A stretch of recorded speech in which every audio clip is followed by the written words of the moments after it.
The morning after, we're back. It's day 2 of Feast Week. Yesterday was day 1, and we had some action, man.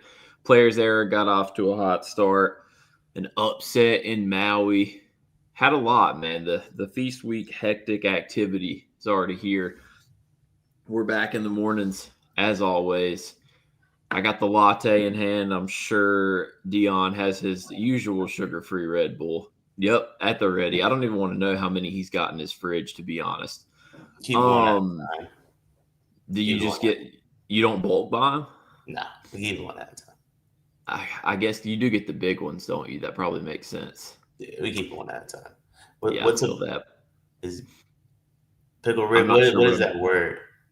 I don't know. I would assume a burrito with weed in it. I don't know. Um, Yeah, pickle rib. I saw that. yeah, that was. I just want to let you. I just want to let you know, Pickle Rick, that the moment the stream ended, Dion was like, "Should have responded to that. Definitely sending out a tweet later." No, I sent the tweet out. I sent the tweet out. I said all my exes handshake emoji. Carter Elliott. Yeah, that's absolutely hilarious. Um, Dion, how was your day 1 of Feast Week, man? It was good. I lost a million bets. Out for the rest of the week now. So that was fun. But responsibly, of course, always gamble responsibly.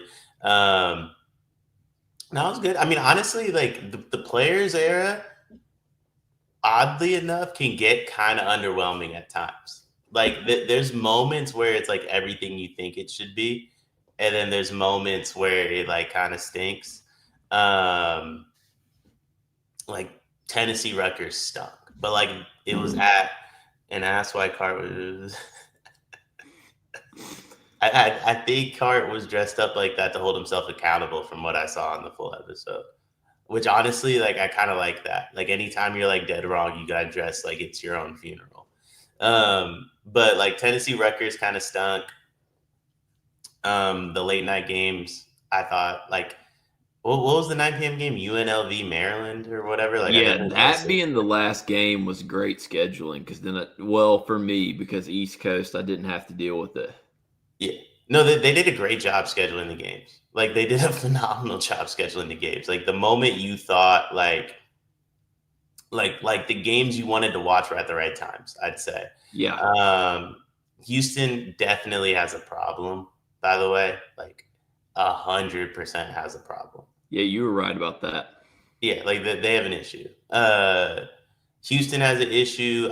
Syracuse like stinks. They just like try really hard. Um, all the way out on players era games. Got no aura. Bring the best teams back to battle for Atlantis and Maui. I think I disagree with that. I thought the kids played really hard yesterday because of the money being involved. Yeah, see, I'm telling you, it's like I was saying yesterday. Literally, the only complaint I have about Players Era is that it is not bracket play. If they made Players Era bracket play, I genuinely don't think anyone would hate it because the field is loaded. Um, Grayson, I do agree with that a little bit. The crowds are a little meh.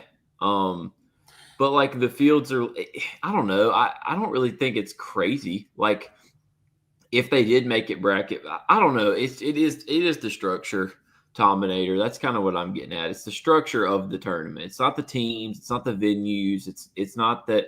Like I think all that's right. I just hate that it's like 2 games, point differential, and then we're just. I don't know. It's giving me Emirates NBA Cup vibes. I don't think it's that bad. Like I really don't. Like I feel like okay, maybe the crowds suck. Are the Battle for Atlantis crowds like rocking though? Like I mean, I watched the Maui yesterday. I don't feel like the Maui crowds are rocking. You know what it is? It's an illusion because all of those stadiums are like 2,000 people capacity. So it feels like they're rocking because the venues are tiny. Yeah, I was gonna say like Maui can fit like 800 people, but like it's still half empty all the time, and then they leave the one door open, and it's just a bunch of sunlight that pops in as well. Um, So I don't know, man. Like I don't know that I like agree on the venue portion of it. I mean, Vegas probably isn't the most ideal place for it to be.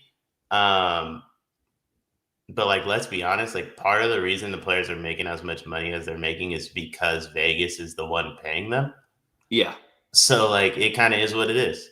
It kind of is what it is, like, um, and I thought the players played harder in the players era than any other tournament I watched yesterday too. Like the Maui, let's be completely honest, NC State threw that game. Like they didn't want to be there and they just didn't try.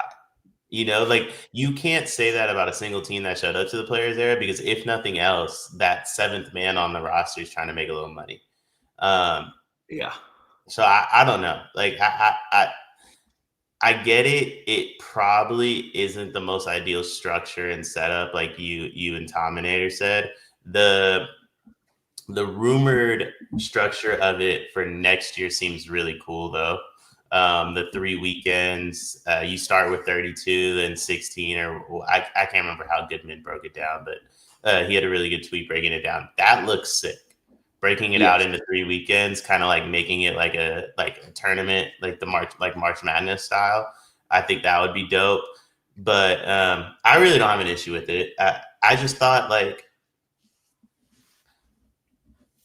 I just think you get some underwhelming matchups, and there's a lot of really good teams there, and you get some really, really underwhelming matchups, and then it goes from like pool play where you only get 2 games, and it could be 2 underwhelming games, and then boom, you're in the championship. Like, I wish there was something in between, like pool play, and then maybe you take the best 8 teams, and then you make it bracket style.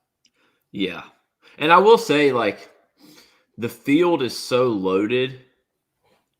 It's like they did a decent job of, like today we get Tennessee, Houston, we get Michigan, Auburn. Yesterday we got St. John's, Iowa State, Gonzaga, Alabama. So like at least we're getting some bangers, but then like it's just I don't know. I mean, I will say watching it yesterday,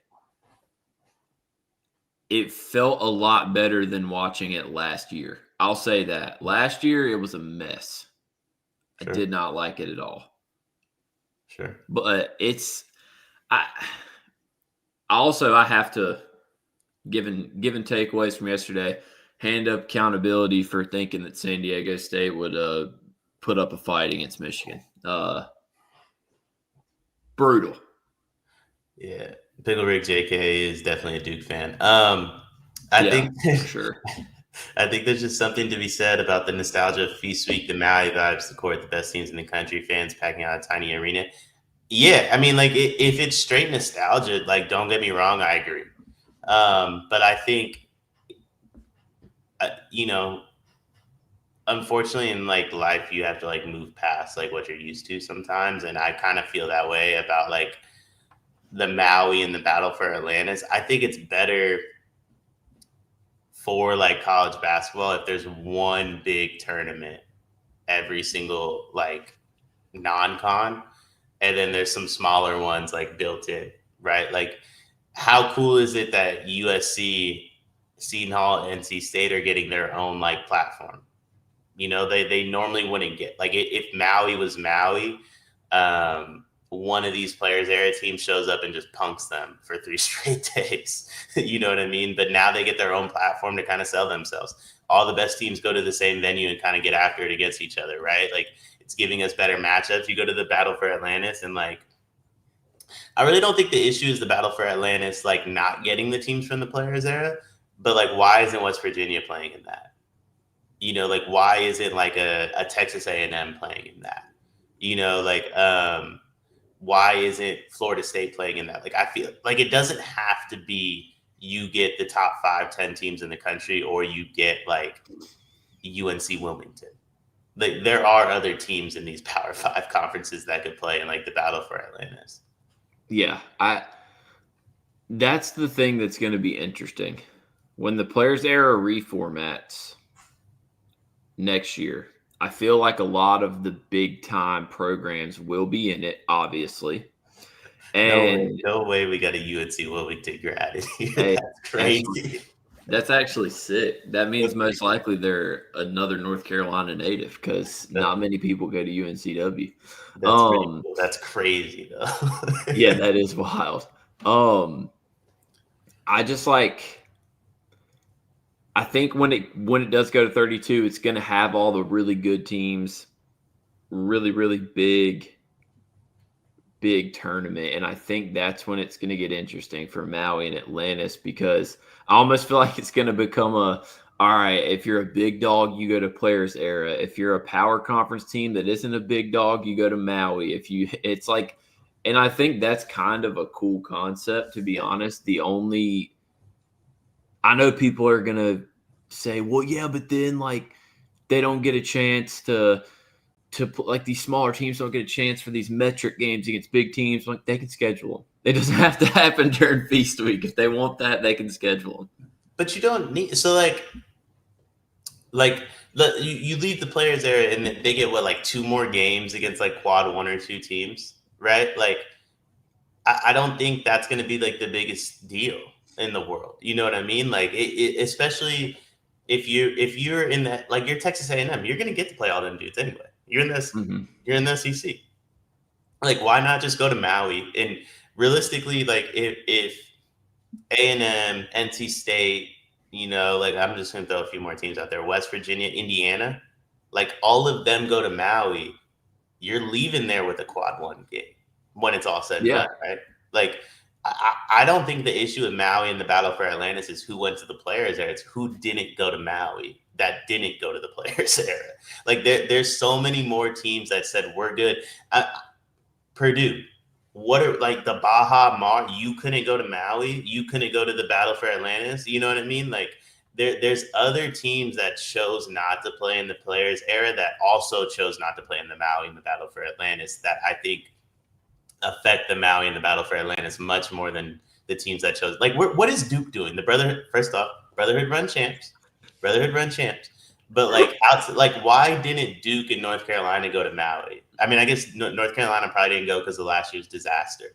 But like, no, I don't know.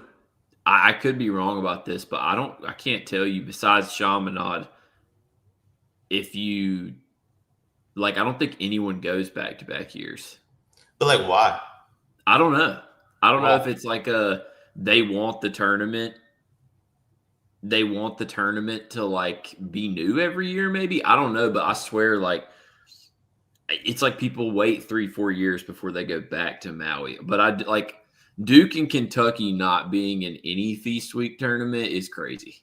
Yeah, I mean, I get like maybe it's far, but here's my thing though. Respectfully, to all these DM looks like, all right, we gotta stop with that. We gotta stop with the boozer stuff. Rich, you came in here talking about Caden yesterday. You're in here talking about Carlos today. Is it Cam tomorrow? But anyway, like I'm so sick of hearing about like scheduling conflicts and like these kids having to fly. I just watched Austin Reeves. No, Austin Reeves, kid from the Lakers. Do some with my boy Chazzy Golf on YouTube, by the way. Shout Internet Invitational King. Shout out the Internet Invitational. And Austin Reeves was like, yeah, I get on a plane every other day. Like, we're asking these dudes to fly to Maui like once, and then you go back home for like 3 weeks. You know what I mean? Like, they don't travel that much. Like, you go, if you're in the Big Ten, you make one West Coast trip. Sick, dude. Like they're making millions of dollars. Like this is as close to professional like athletes as like we have dudes coming from Europe that are like 23 years old, been playing professional basketball for years. Like we have G League players in college basketball now. Like we can make them travel. It's not the end of the world if they have to get on a plane. It's not the end of the world if they have to go across country. It's not the end of the world if they have to go to Hawaii. Like none of it's that deep. I think you can spend a week in Maui if you're Duke. Give me a break. Yeah, I mean, Grayson, that's exactly how I feel and what Dion was just saying. Like, I mean, come on, dude. You're flying to Maui. Like, poor, pitiful kid has to be stuck in Maui. I mean, I'm sure they're going to absolutely just hate their life. Give me a break, dude. I just, I get it. If you're scared, you're scared. Say it. That ain't the players' era's fault, though. It ain't the players' era's fault. UConn and Duke and Kentucky and I like said, hey, too much. You could even throw Purdue in there. Too much risk, little reward. Like our Wilmington grad said. Like I don't disagree. There's much more risk than there is reward for those 4 teams. That ain't the players' era's fault, though. Yeah, very true. Getting into like a little bit of a deeper dive. What are your like off the cuff? What's your biggest takeaway from yesterday's Players Era games? Michigan's really good. Yeah. Michigan's really good. I think Michigan's probably the class at the moment, maybe of the Big Ten so far. That's actually tough to say. Like Purdue has like some monster wins over Bama and Tech, of course. Ethan's not happy about that comment. Our resident Michigan State guy. Michigan's really good though. I think that lineup, if Cadeau's hitting threes and or not on the court, is one of the more unstoppable lineups. Like the Mara, Merez, Yaxel. I don't know what you do with those three. Yeah, it's tough. I mean, they shot 33% from three, which isn't even like crazy. And they put up 94 points and won by 40. Yeah. So it's like, but like, I mean, it's going to be very, very interesting to watch what their lineup is when it gets down to like, I just can't wait to see what Dusty does because obviously he's trying out all these combos and they started to figure something out here lately. I just think there's so many different things they can do. Like their roster is very unique in that way. They have a million different lineups they can play. So I can't wait to see what Dusty ends up doing. Another Players Era takeaway of this team is good for me is Gonzaga continues to be like really good. They're good defensively, man. They don't really make a lot of mistakes. Like their bigs are smart enough to feel when help or when doubles are coming. They kick it out. Guys like Steel Vendors are hitting shots. Like I think both Gonzaga and Michigan, like I know they're not being talked about in that first tier. Michigan is a little bit, but I think both of them could easily be Final Four teams. Like I think Gonzaga and Michigan are both built for tournament runs. They have size, they have experience, they both have great coaches. Like I mean, I know Gonzaga does this every year, and that's the fear that everyone's going to have. But like, I think this is the best defensive Gonzaga team since the Suggs one. I definitely think Gonzaga's legit. Michigan seemingly is too, but Gonzaga's defense is something different. What's up, Akil? How are you doing, bro? Gonzaga's defense is definitely something different. And the length that they have is insane. Dude. Foster, I'm infatuated with him, by the way. I don't think he should be legally allowed to play. But that lob was crazy. The what? The Ike cross court lob when he caught the ball like in between the block and the elbow and just, I mean, that was nuts. I mean, Grant Foster gets downhill when he wants. Yeah, he's 30. like the dude's in like his like prime. Like he should be like a 7th-year NBA guy. It should be like second or third like contract. It's insane. But like, I mean, they're really good though. I think Fuse put together a really good team. Dusty makes things work you don't think should work. Yes. Did you guys see the rumors of Katie having a child? I did not. Also, why? Like, is that an issue? Should we be concerned? Is that like why he didn't play? Oh, that okay. Ulamog, I think I'm on page with you now. That's why he's not playing this week. I think, right? I don't know if he's injured, but I don't think so. No, they said he has like a family issue. I assumed he was just ducking Draymond smoke. Yeah.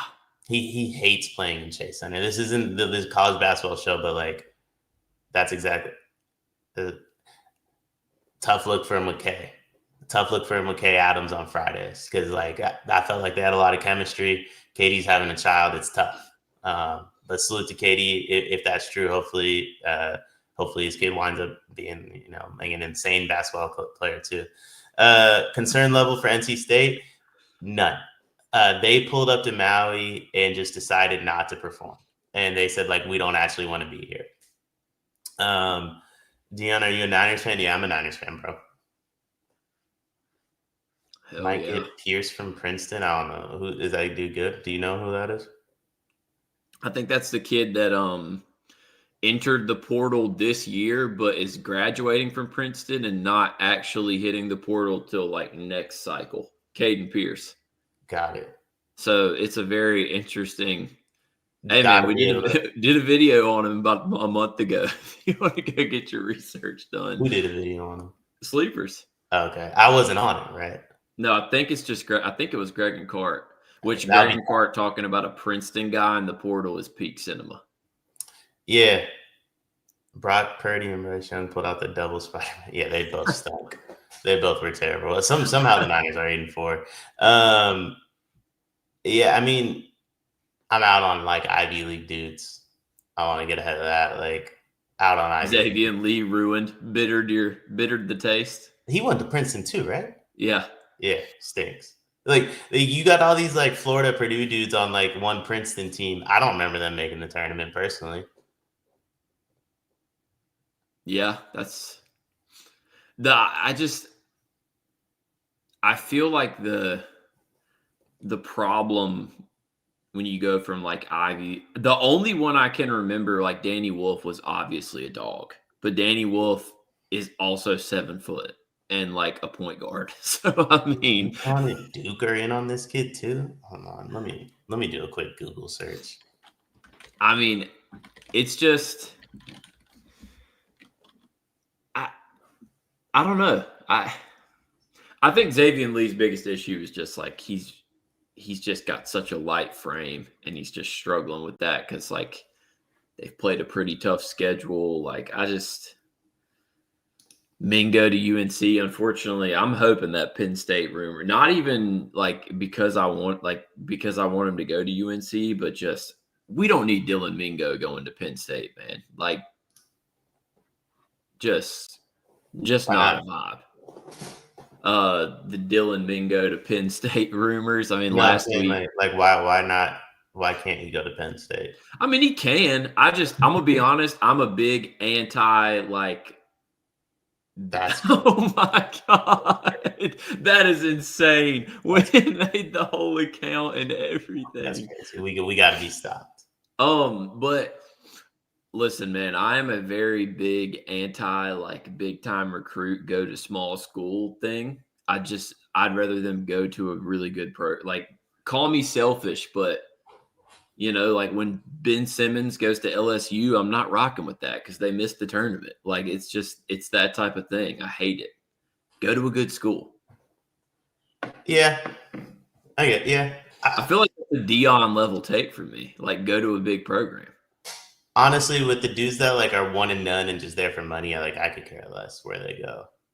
For UNC, it's like when independents run an election just to take points away from the real contenders. That's an elite analogy for. But like with the Dylan Mingo, like I could care less where he goes. Like yeah, that's true. I mean, it's not like Stokes.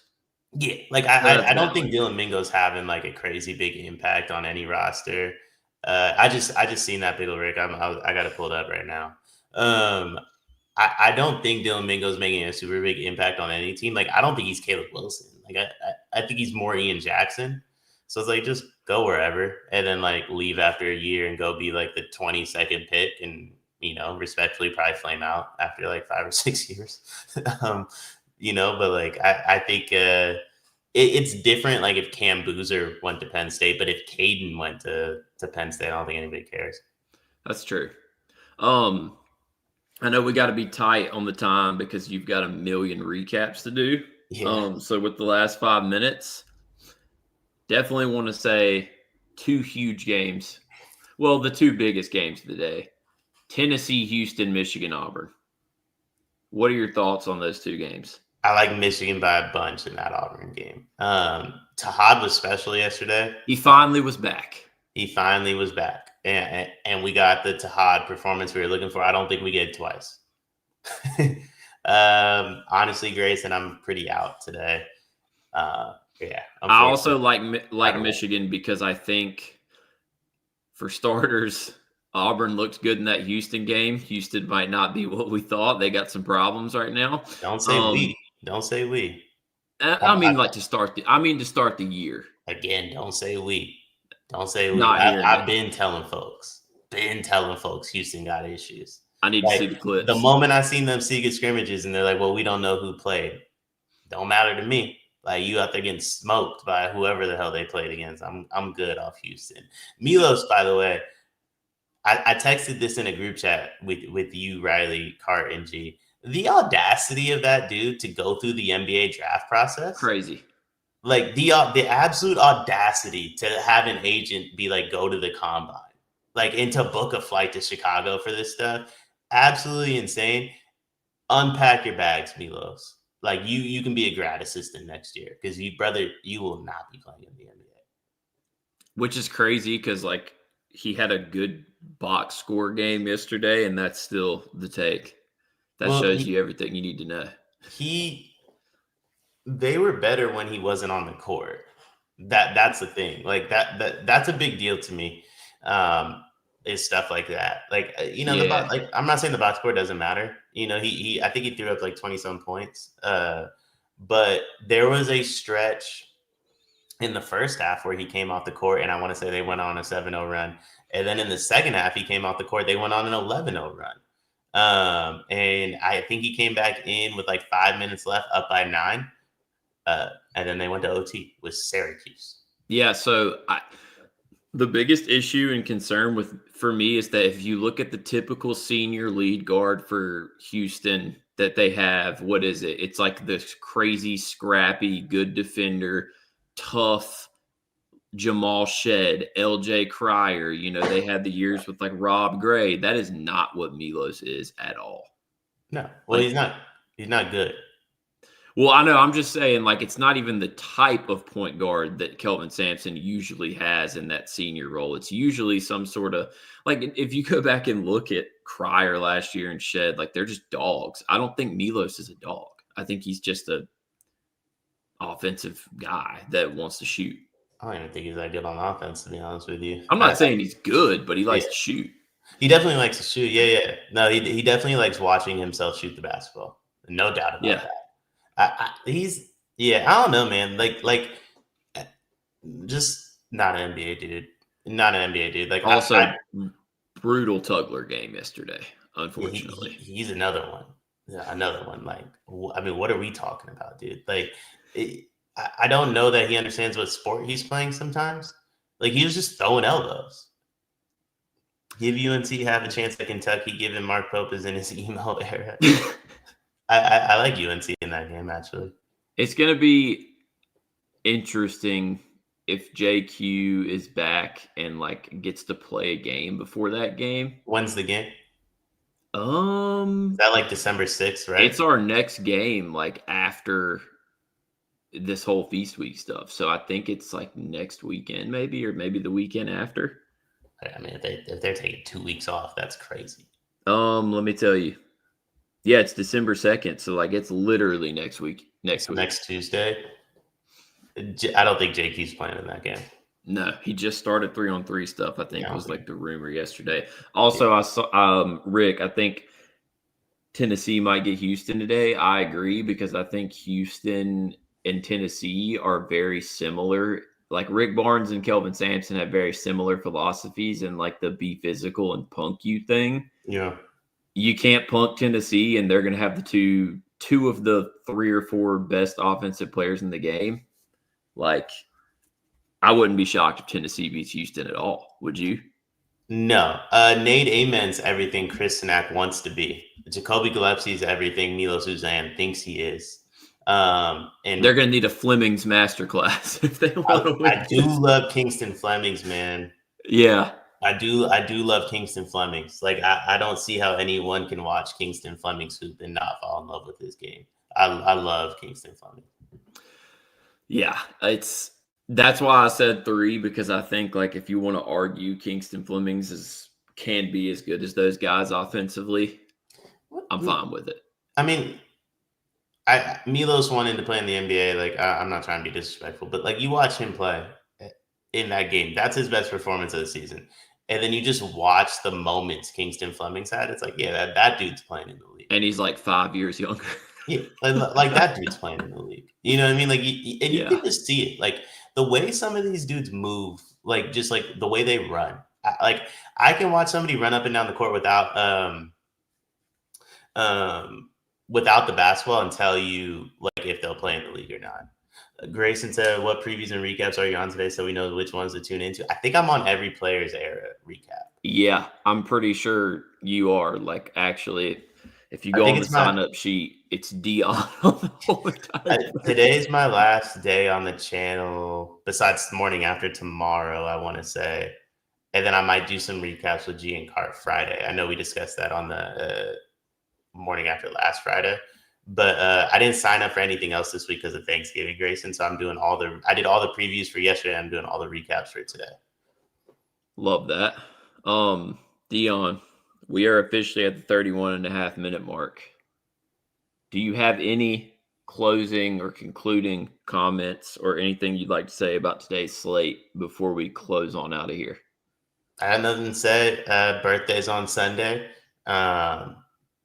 Always gamble responsibly. Already out of like gambling funds during the birthday week, so that's tough. That's just not where we wanted to be Tuesday. But we gamble responsibly, so you know we're in a good spot, responsibly in a good spot. But yeah, birthday's on Sunday, Thanksgiving on Thursday. Just trying to enjoy the week, spend some time with the family. Love that.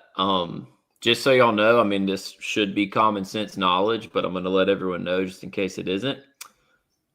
Tomorrow, Dion and Riley will be the last morning after the week. Then we're back on Monday. Obviously, Thanksgiving, day after Thanksgiving, family stuff going on. But we will still be getting content up on the channel Friday and possibly over the weekend. Like Dion said, Greg and Carter are for sure going to be doing previews and recaps.